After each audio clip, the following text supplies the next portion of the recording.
Yeah, the only thing about Fan Day that I'm upset about is that they have to do a lottery for the kids for me to sign it. I'd love to be able to do it for everybody. But I'm excited. It's a chance for our players to interact with the fans, to recognize that everyone talks about what's your why. Everyone has their own personal ones. We want to have a team win, but we want to have a great experience for the fans. So I'm excited to get it done. Yeah, what have you seen from Jeff Sims just since he arrived in December and how he has grown as a leader? And has anything surprised you about him? Yeah, Jeff has a quiet way about him that I like. I think one of the things I've learned is let people be themselves. Just try to make them help them be the best version of themselves. So I want him to lead in a way that he feels comfortable with. And I see him exerting his presence in more and more often.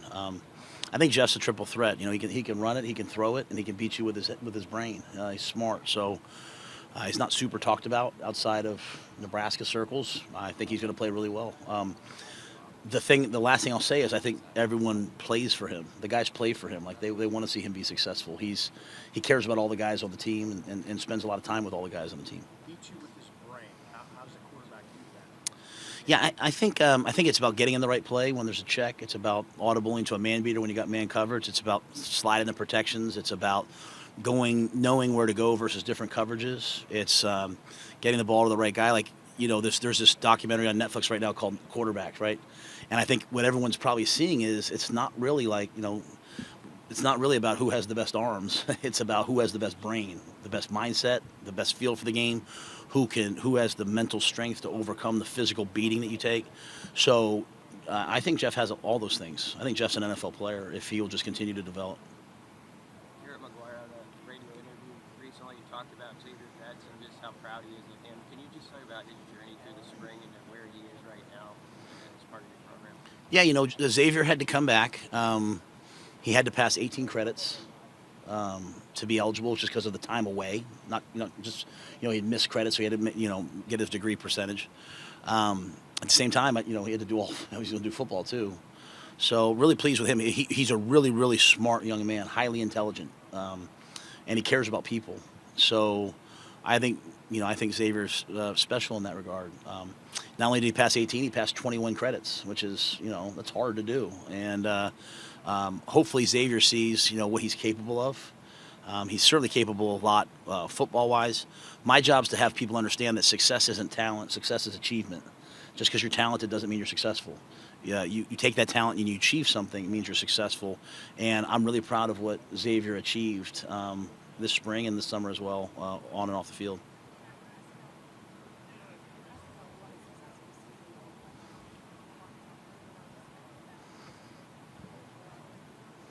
Yeah, we had a speaker come in a couple last year, named Kevin Eastman. Kevin worked with the Celtics, and when they started talking about their team goals, the first year that they brought, the big three, Kevin Garnett. I'm not a basketball fan, so I'll probably say I don't want to make anyone mad, say the wrong names, but Kevin Garnett, came in and said like, hey, my goal for this year is to make everyone, appreciate and respect what the Celtic jersey means again. And so, like, for me, when I think about Nebraska, I just think about that helmet. It's just like it's iconic to me. It's all across college football what that means.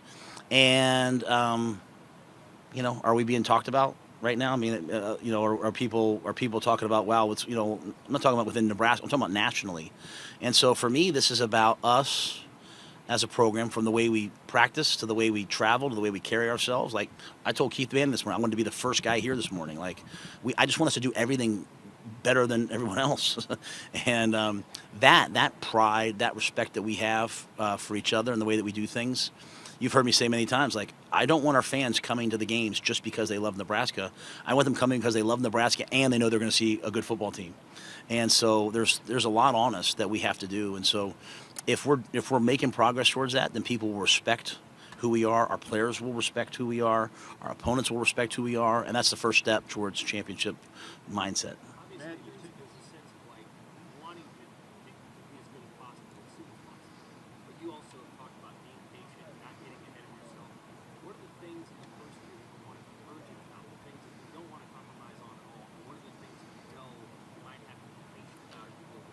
Yeah. So when I say patience, I don't mean patient in terms of like the results at all. Like like we are it's fourth and goal every single day in our building. That's the mindset. It's fourth and goal every day. Like, I go away to see my family at the beach, and everyone's like, I know you're on vacation. I'm not on vacation. I'm working from the beach. Like, this is 24/7, 365. Like we're chasing greatness. I mean, like there's no everyone here sprinting to stay ahead of us. We got to catch them and then get where we want to be. So the urgency is elite. It's just I don't want to skip steps along the way. Does that make sense?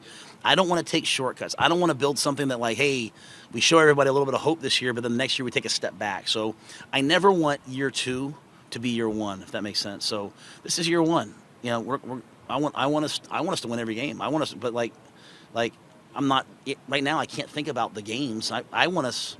I mean, I expect us to do everything right. I expect guys to show up on Sunday and be on time, and so it's just this mindset of everything matters, everything counts. That's all I mean. So I don't want anyone to take like, hey, Coach Rhule saying, hey, calm down, don't get excited. No, there's no one that's more anxious for this than me. It's just that I know the only way we can win the game is if we're awesome all camp. So that's the mindset, and I want our guys to just have this stable, steady every single day. Because, like, all right, well, we play Minnesota game 1.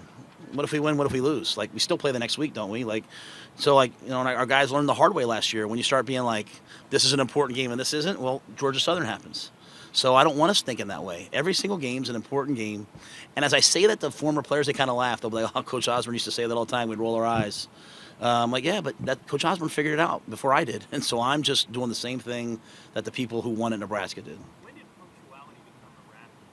Because it seems like being on time is hard now. Yeah, because I think everyone's kind of like on time-ish, you show up at 8:04. It's like, well, I'm here. Like, no, if you have a meeting with me, be here at 8. Like, actually be early, So it's just because I'm willing to act on it, it seems like a bigger deal. I can promise you our players are way more disciplined than most programs. I can promise you that. It's just if you're going to be late to breakfast 3 or 4 times, or you're going to miss breakfast or something, I'm going to take actions. Not because I don't love you, but in fact because I do care greatly about I can't have guys leaving our program and going out in the real world and not functioning. I'll feel like a failure. And so we're gonna treat our building like it's the real world. Like guys would walk into when I was at the Giants, guys would walk into a meeting early, and Coach Coughlin wouldn't say a word to me, just the fine, right? And the next thing you know, they have a $2,000 fine, or they miss something, they have a $14,000 fine. I don't want players from Nebraska playing in the NFL and getting fined. I want them knowing to be 5 minutes early. Actually get there 10 minutes early. Put your phone down and talk to people, and watch how the world opens up for you. So. How did the NFL experience make you a better coach? Well, obviously, I think the NFL. Well, I think just being around the football and the players, I learned a lot. We're talking about recovery. When you're coaching someone like Christian McCaffrey, like you learn everything that there is out there. Like, hey, coach, there's this thing here, this thing there. So we're building a lot of things in our building. I think for me, on a personal note, like every job I had taken before that had a happy ending. So you kind of always assume it's going to work out. And for me, I'm probably a lot better now because I'm coming off of some adversity. And then I learned a lot about leadership by leading in tough times. It's easy to lead when things are going well. It's easy to lead when you're winning every game. When you're about to get fired and everyone's the whole stadium's booing for you to get fired. Like look around here, guys. And think about if they were going like fire Sipple, here, how that would feel. And your kids are in the stands. But I did that. And you know what I learned? I'm tough. And my family's tough. And you know what? After that happened, I went home and saw my daughters. I played with them. I hung out. I didn't take it home. And I learned a lot about, hey, sometimes as a leader, you have to be the one out front taking the bullets so that people behind you can move forward. So keeping that team together through that adversity was something that I'm not proud of. And so as I come to Nebraska now, I know if I do something, there's going to be a lot of different opinions about it. And you know what? I respect everyone, but I'm going to do what I think is right because I've seen what happens when everyone has an opinion. I've got to do what I think is right and be tough enough to just stand with it. Like if I think, you know what, guys, we're going to wear this color cleats, we're going to wear this color cleats. Hey, guys, we're going to do that. Like someone's going to be upset maybe, but I owe it to the University of Nebraska to go all in. I can't go half in and gauge the temperature of everything. I got to go all in. And so I maybe wouldn't have been able to do that if I had not gone through what I just went through.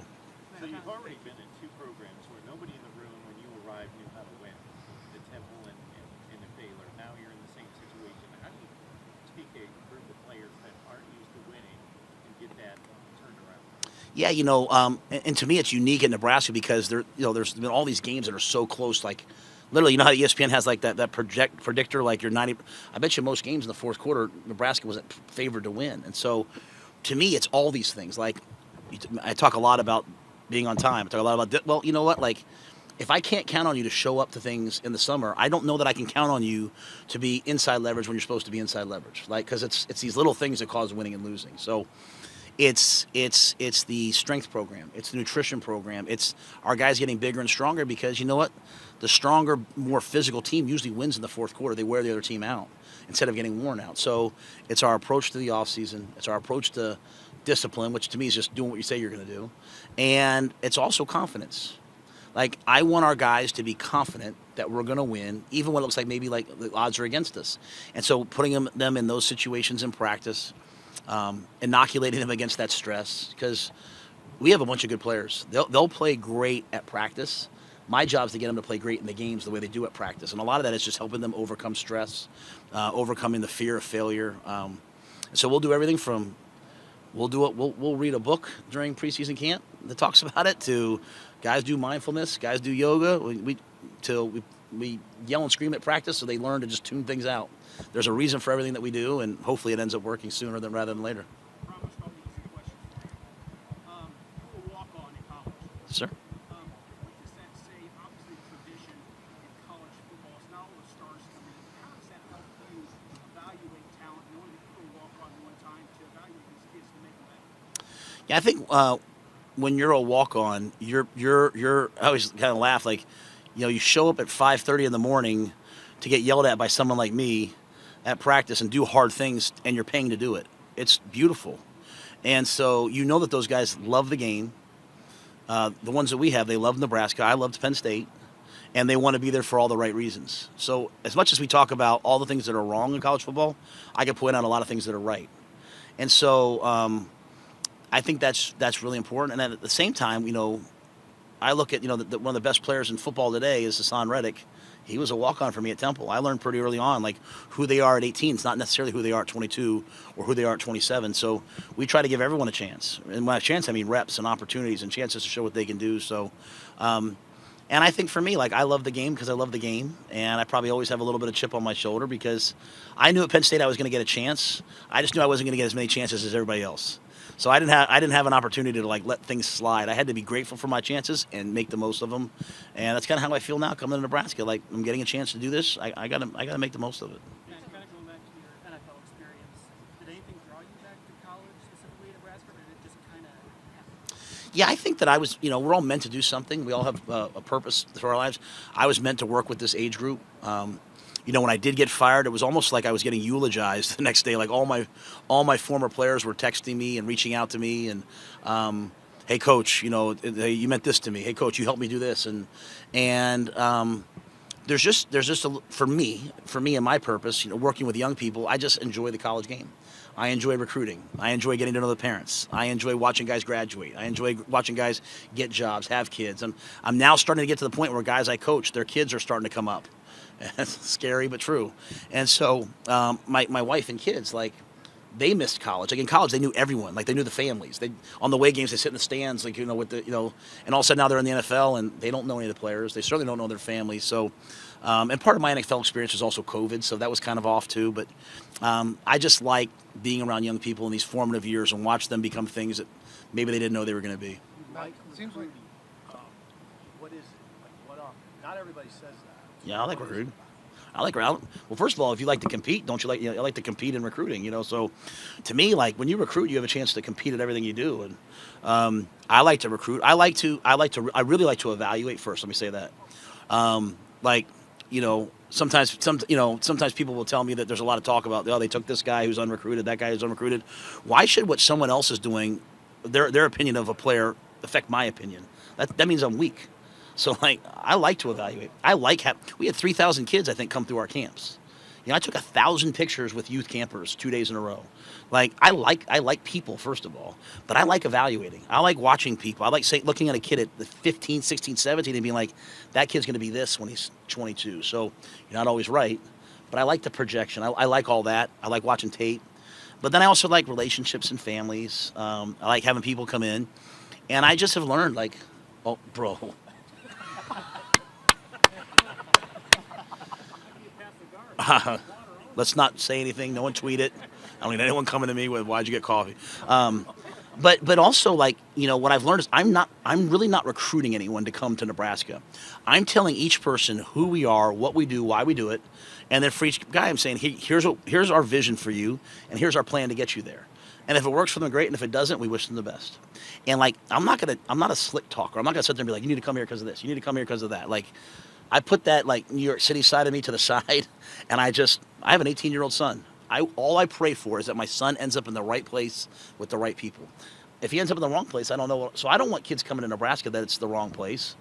I want them coming for the right reasons. So I love recruiting, and I think we're doing a pretty good job. I'm not the rankings and the numbers and all that. Like, we had kids come to our camp that ran 4.38, 4.42, broad jump 10.5, and had pro agilities. I don't care who else offered them. Like, if I can't coach a guy that runs that fast and jumps that high, then I can't coach. So that's kind of the fun part to me also, is finding the guys that are out there. And I'm really happy with our camps, having that many guys. At first, the first camp was only like 150, 160, and then it just kind of slowly grew. And I'm hoping we can get to 4,000 or 5,000 kids next year, because I want people all across the state of Nebraska and anywhere to come knowing they're going to have a great experience. It seems like the consensus outside was that June was successful for you. How did you feel about that? Yeah, well, June was hard, first of all. I thought I was going to have a couple people quit on the staff. There was one Friday we had an official visit, a morning practice, an afternoon practice, and I think most schools around the country, what they're doing is they're letting the GAs coach the camp, and they're doing the official visit. I'm not doing that. Like, I'm not doing that. Like, we coached the camp, we did the official visit. It was really hard, but on that weekend, on Sunday, it was so good for me and the staff to be like, did it work? Like, just did it work? Well, we offered a bunch of kids that came to the camp that we didn't really know a ton about, or that we liked but we weren't sure. And then we had a bunch of guys commit. And so a lot of parents, and I think a lot of kids nowadays, they're recognizing, like, if these coaches work this hard at camp or this hard at official visit, how are they going to work on my academics, my health, my mental health?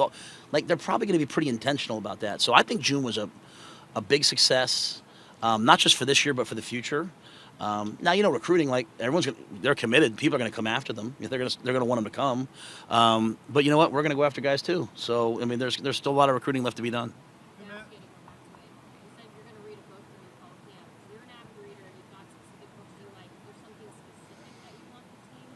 Yeah, and I won't say the book just because it'll get out in 1 minute. But I'll tell the book. So Donnie Rhule is going to do he'll do a team-wide book. He did it last year with the O-line, but he'll do a team-wide like a book club. Like, we'll do it like, let's say 15 minutes a day, 3 days a week for 2 weeks. The book's called Twin Thieves. It's a great book. Donnie gave it to me early on.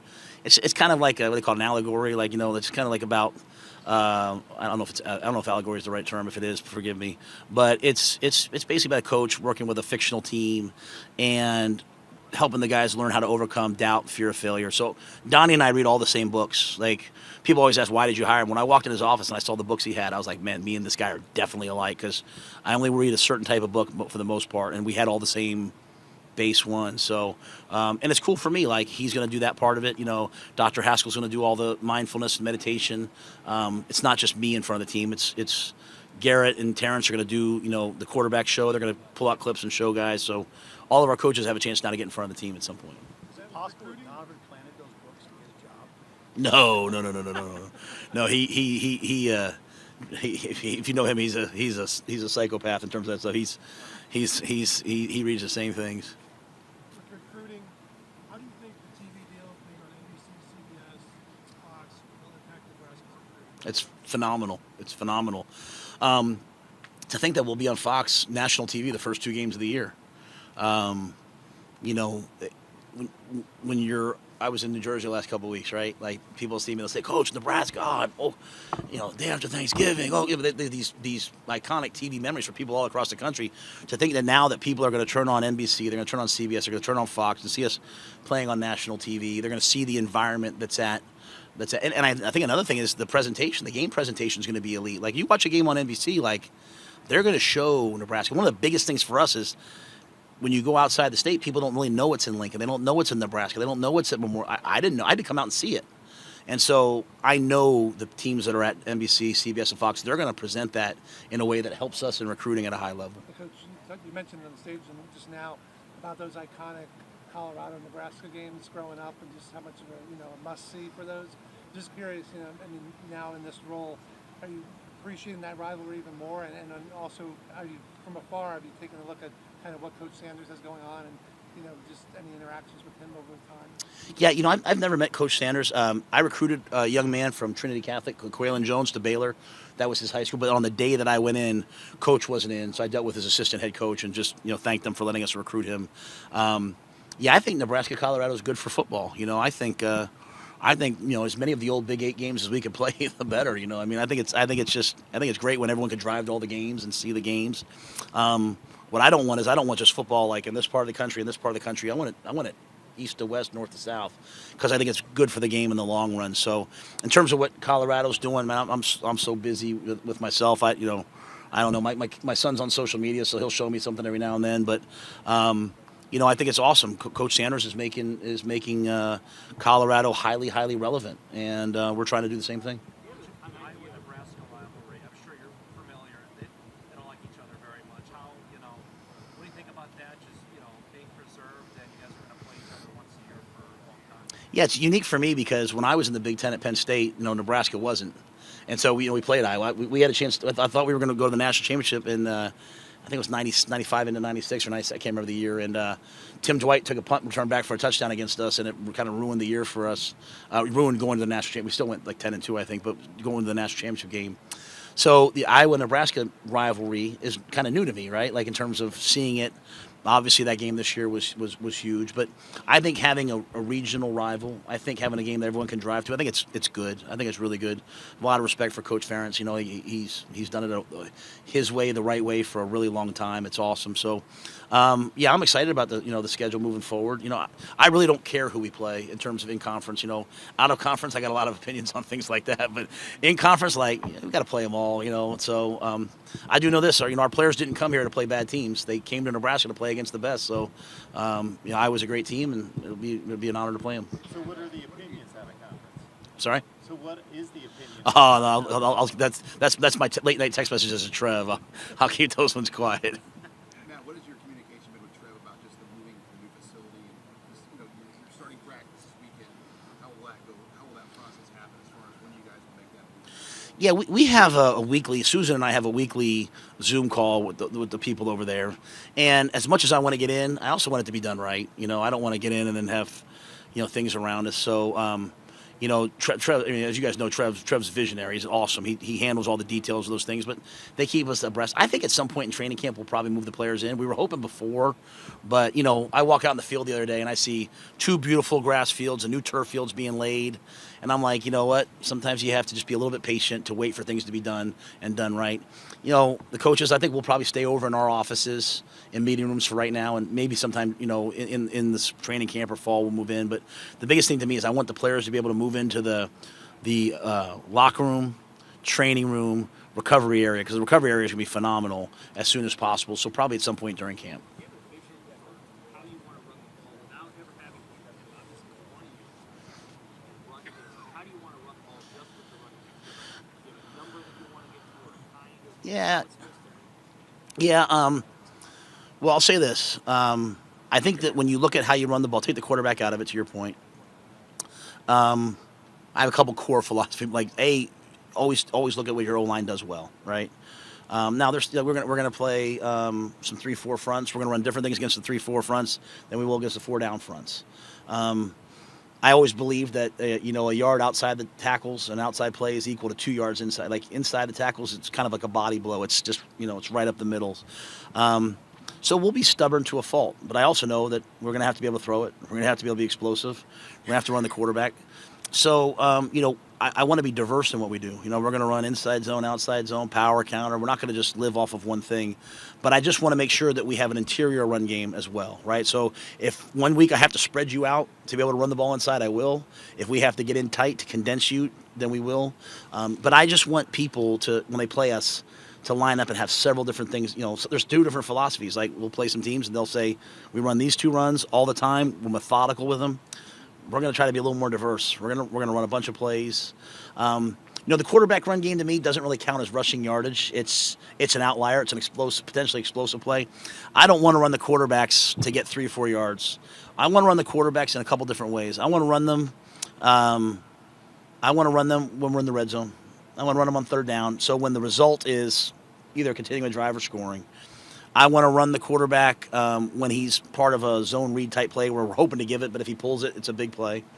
And then I think a lot of that what Jeff will do is he's going to drop back to throw it, and then he's going to put the ball down and run. And so those count as free yardage as well. So we don't want to just go out there and just be running quarterback power and getting 4 yards. But if that happens, it happens. We want to be thoughtful with the ways that we use him. What's stubbornness going to get you about the fourth quarter? Yeah, we're never going to say like, hey, start fast, guys. Let's get off to a big lead. That's not us. Like, we hope we do. Like, we're just going to go out there and play, and then try to wear teams out in the fourth quarter. So, again, that doesn't. I mean, there might be games where we come out and we throw it the first 10 plays of the game because that's what we think we need to do that game to loosen something. I mean, every game's a little bit different, but the core philosophy is we've got to stop the run and run the ball. We've got to protect our quarterback and attack their quarterback up front. So, the stubbornness just means at the end of the day, there's going to be some games, Sam, where you go out there to run the ball, and it's getting 3 yards, 4 yards. And I've been on those stabs where the coordinator's like, man, we can't run it today. And the O-line coach wants to fight him. Oh, we can run it. Like, we're going to keep running it. You know what I mean? Like, it doesn't mean we're not going to throw it. We're going to take 70% layup throws. We're going to push the ball down the field, but we're going to run the football and believe that the cumulative effect affects us. The last thing I'll say is there's times at Temple, like we're playing Penn State, Notre Dame. I'm like, bro, we can't run ISO against Notre Dame. Like, we tried it. We popped one for about 30 yards. They got so mad that, so then we had to spread them out. We run zone read. That wasn't really who we were, but we're going to find a way to run the ball, somehow. What makes Jeff Sims a good spokesman for your program like this? I think the guys will tell you, like, I let everyone on our team speak. I'm not one of those guys who's like, hey, these 4 guys. Every player that plays for me has to learn how to talk to the media.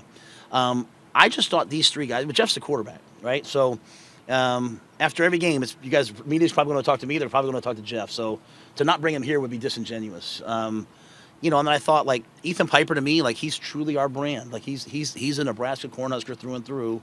And then Luke, he's just prolific. He's been a great player, and he's a local guy. It's like a great story. So, but I could have brought any other guy. I could have brought Ty Robinson. I could have brought so many other guys. But I just thought these 3 guys were really good. And I think Jeff, he's new. He's never once said, well, this is how I did it before. Like, he's just embraced our culture and our way of doing things. And that's the hardest part in year one, is that all the guys, everything's new to them. The only person who knows what I'm going to do is Fleeks, because he played for me at Baylor. The rest of them are all kind of like, what's next? And Jeff's embraced it all as he's gone. Coach, Reimer could end up number 2 all time at Nebraska on the tackle. Oh, you know why I know that? Because last Sunday I said, you could end up number 3. And he goes, no, number 2. I was like, stop me. So what's that look like on film to you? What did it look like when you first saw him? What? Reimer. Did him play? Yeah. I think so I like to do 2 things. I like to watch both the all 22 videotape. I also like to watch a lot of TV copies to feel the game. And he's made a lot of big plays and a lot of big moments, right? You can tell the defense was one that, like, if the offense lined up like this, there was shift, and he was so great at getting guys lined up. A lot of detail, a lot of really good football.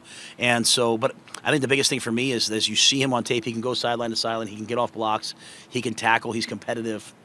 But he also has a penchant for making a big play, a key interception, a key takeaway at the right time. What is the most important thing? I know there's a lot of moving pieces and a lot of things are important to you, but what is the most important thing for y'all to accomplish between now and Minnesota? Well, my goal is that the guys that I say, hey, we're playing with these guys against Minnesota, I hope that I'm playing with the same guys 3 or 4 weeks later. Sometimes, when you're a new coach, you go in the season like, hey, this is going to be the guys, and after 3 or 4 games, you're like, oh, I better change, and you go with these guys. I'm hoping we do a really good job of evaluating. And so part of that is giving guys a lot of opportunities. Like, we'll have 2, 3, 4 drills going at all times. We'll scrimmage, we'll play, we'll see. They've cut the rules way back to, you can only be in 8 pads before the first game now in college football. Like, that's like, I read that, I thought it was a typo. I couldn't believe it. Like, 8 times, like, to get ready for a game, but the rules are the rules. I'm going to live with them. So, but I have to find ways to just constantly see, like, who can I count on, who's competitive, because I think finding the right guys in the right roles a lot of guys can be really successful. They're just in the right roles. So getting them in the right roles is hard. You don't want to do it too soon because you jump the gun, and you don't want to do it too late because you play a game and you have the wrong guys playing. When you talk about Nebraska being feared, I mean, how do you answer to 22-year-olds that simply aren't old enough to remember those 90s, 17 or is it that they do know because a lot of these kids are from Nebraska? Well, yeah, there's a lot of guys from Nebraska. There's a lot of guys that a lot of them have heard a lot about that over the last couple of years. I think for me, it's this teaching concept of like, listen, you're the 2023 Nebraska Cornhusker football team. And there's this continuum, and there's a lot of people who came before you, and you have to learn from their lessons. You have to learn from everything that they've done. And they've allowed you to be here in this moment.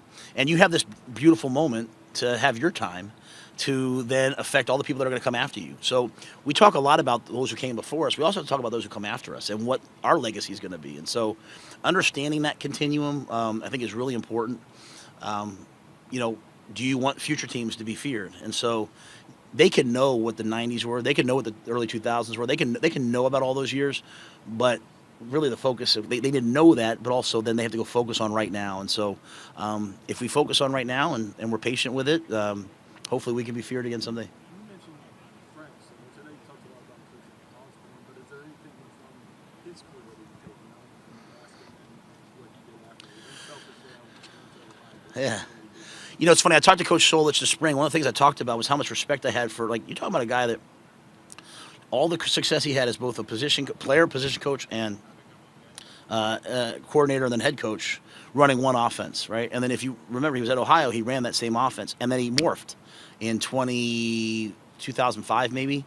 And no, I'm sorry, 2005 into 2006, and all of a sudden now they were spread type concepts, and there was no more fullback, and they were in 11 and 12 personnel. So he changed, and he had the same success. And I talked to Coach. He said, we changed the personnel, but we kept the same core concepts and the same core game plan. So I think when you see coaches that can adjust over time, that's the mark of a true coach. Like, anybody can say, this is my system, find me the players to do it. My job and our job is to say, here's the players we have, what's the best system for them?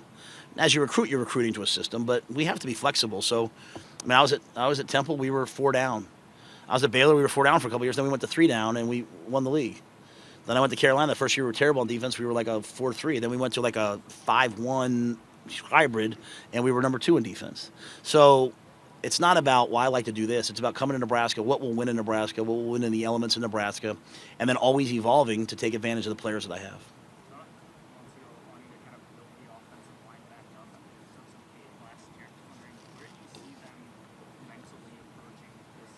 I think they're confident and ready to go. And again, my message to them is like if you spend all your time trying to prove other people wrong, you're gonna be miserable. Like, just prove yourself right. If you think you're a good player, go play like a good player, man.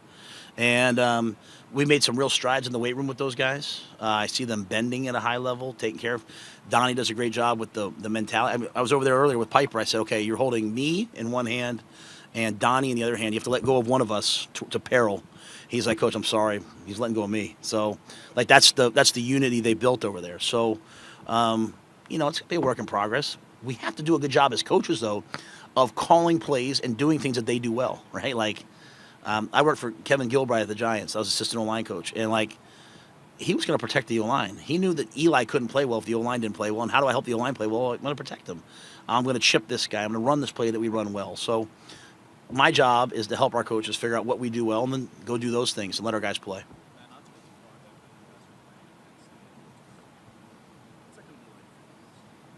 I've done it a couple times. I went back as an assistant coach. I went back as the head coach at Temple twice. Lost the last game. We got a terrible call, lost the game. But I can't get fined for that, right? Because that was American, right? So, played them at home, beat them at home for the first time in 70. Beat them for the first time in 74 years, which was a big moment for Temple University. So, I love James Franklin. Grateful for what he's done for my university, my alma mater. Came in at a hard time and has brought them to excellence. Pat Kraft, their AD, is one of my best friends. Great AD, was my AD at Temple. So, it'll be fun to go there. The biggest thing I'll know is, hey guys, get ready for the crowd noise because it's going to be really loud, right? It's just it's a really loud, raucous environment. What kind of relationship have you maintained with your alma mater in the State College area in general? Do you get back much? Yeah, we used to go back a bunch. My grandmother unfortunately passed away a few years ago, and that was last time. My aunt still lives there. Lots of family still there, but we get back. I went back last year. The College of Liberal Arts honored me as my wife was so mad because she had better grades than me, but they offered me distinguished alumnus. So I went back, and it was awesome to see.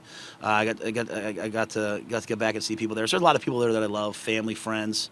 Love the Paterno family. So I'm happy for Pat, happy for James, and so just when I can, I try to get back. Because Pat's gonna fight, scratch, and claw to help his coaches be successful. He cares about the student athletes. He's not afraid of anything. He's gonna go fight for what he wants, and he's a really good person. Matt, are there other guys in this league? You mentioned right away. Do you know him personally, or are there other guys in this league on the coaching level that you have previous connections with or bonds with? Yeah, I was really close. I am really close with Pat Fitzgerald. And, obviously he's no longer there, but the day I got fired in Carolina, Pat was one of the first guys that reached out to me. We were always on Under Armour trips together, so my wife and his wife and all of us got along. I would let my son go play for him anytime. I respect Pat, and I don't know what that situation is. I'm not commenting on that situation, but I trust him. I've known PJ a long time. We came into head coaching together at Minnesota, and over the years, his wife and my wife, we've all gotten to know each other. I worked with Ryan Day at Temple. We were both on the staff together. Mike Loxley was in my cousin's wedding when I was like 14, 15 years old. So I think he was slipping me beers at the wedding. So I've known him a long time.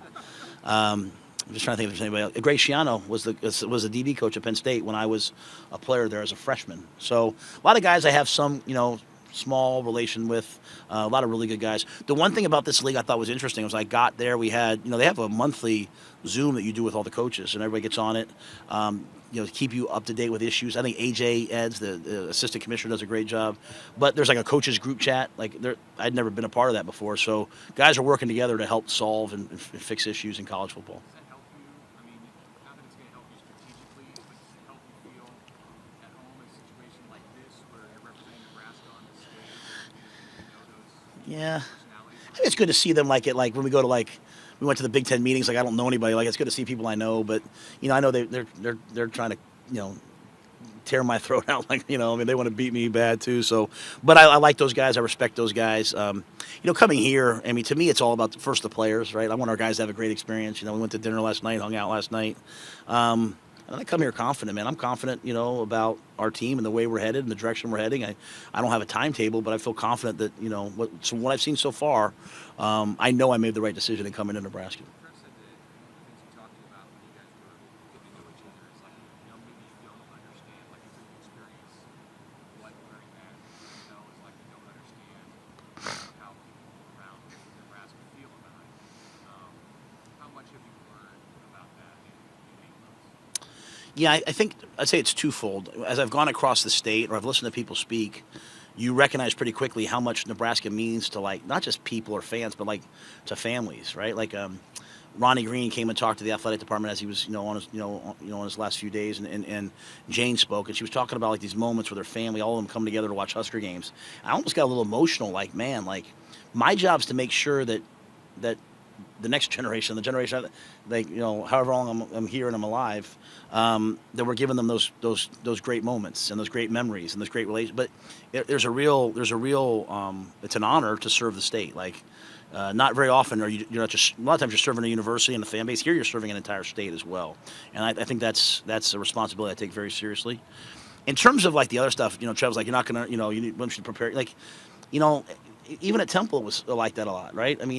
Baylor was certainly like that. And go watch my first opening media statement at Baylor. I got up there and talked about scandals and I didn't talk about football. I was talking about, what we were going through was amazing. So I was always under the microscope. Carolina, obviously, both good and bad. I was under the microscope. The thing is that, I did a speaking engagement a couple weeks ago. I went up and spoke in Takema, and there was a 98-year-old woman that waited in line to talk to me. You know how humbling that is? I don't take myself very seriously at all. I'm this woman, I should be walking over to her and getting her lunch and being ma'am. But she waited, and she took out her flip phone, and we took a picture together, and it was awesome. And I'm man, you have a real responsibility to do things the right way. And so I don't mind people want to stop and say hi to me. Kids want to get a picture. Great. Let's do it, man. How do they prove Pennsylvania Yeah, when I looked at Nebraska, all those years of them going to South Jersey, maybe even to Pennsylvania a little bit, and have obviously so many relationships there, that sometimes there's those kids that that are there and they fit us. We went and got Vincent Carroll Jackson this year from Harrisburg. When I was a position coach at Temple, I was recruiting Harrisburg for year after year after year, so a lot of connections there. We went into Philly. We took Ramir Stewart from Imhotep. I've been to Imhotep more times than I can count, and I love the school. And then I went over to Palmyra in South Jersey and took Quentin Ives. So I think not just myself, but a lot of our guys on our staff are from Pennsylvania. They're from Jersey. We have a lot of connections there. There's a lot of players there, and there's a lot of really good players there. And so if they're interested in going far away, it's a good fit for us. Coach, obviously you're very I'm nervous as could be when I'm in front of a microphone. Let me make that very clear.